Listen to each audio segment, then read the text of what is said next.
Oh, good afternoon, ladies and gentlemen. Thank you very much for that warm introduction.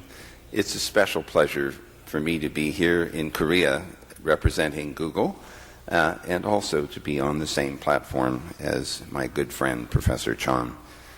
He deserves enormous credit for his role in promoting the Internet here in Korea and around the world.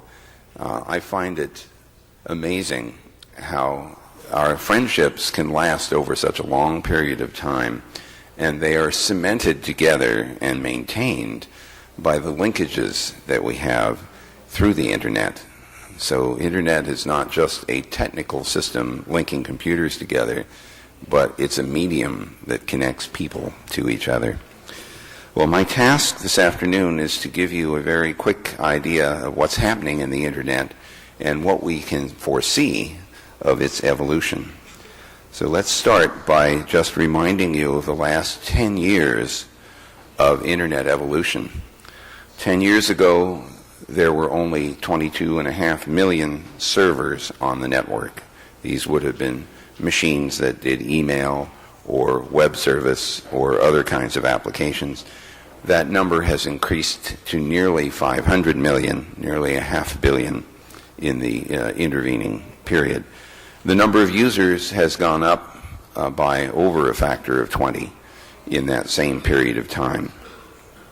The other thing which has happened in this last decade is that mobile telephony has taken off very, very rapidly. There are at least 2.5 billion mobiles in use, perhaps as many as 3 billion by the end of this year. And I know sometimes it feels like all of them are right here in Seoul. But in fact, they are very important to the Internet community because an increasing number of them are Internet enabled, and in addition to that, many of them are going to be the first means by which many people in the world first encounter the Internet. So Google, among others, cares a lot about delivering services through mobiles. This is a distribution of the users of the Internet as we know it today, and you'll notice that Asia is at the top of the list. And that's only with 12.4% penetration of the Asian population. So you can easily project over the next decade that the Asian populations, including yours here in Korea, will be the dominant element of the Internet. That will have all kinds of impacts with regard to the content of the network, the culture that surrounds it, the applications that you prefer will all be driven by the interests of the Asian population.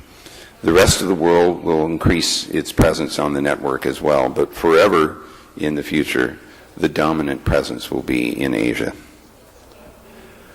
Looking at Asia more closely, we can see that there's quite a dynamic range of penetration in various countries in Asia. China, with the absolute largest number of users at 162 million, is still only 12.3% penetrated. South Korea, on the other hand, with 34 million users, is 66% penetrated. So, like your colleagues in Japan and in Malaysia, there is a very high penetration rate of Internet use relative to the rest of Asia, which has large numbers but small percentage. As time goes on, of course, all these numbers are bound to get bigger. I thought you would be amused to look back in history to 1969.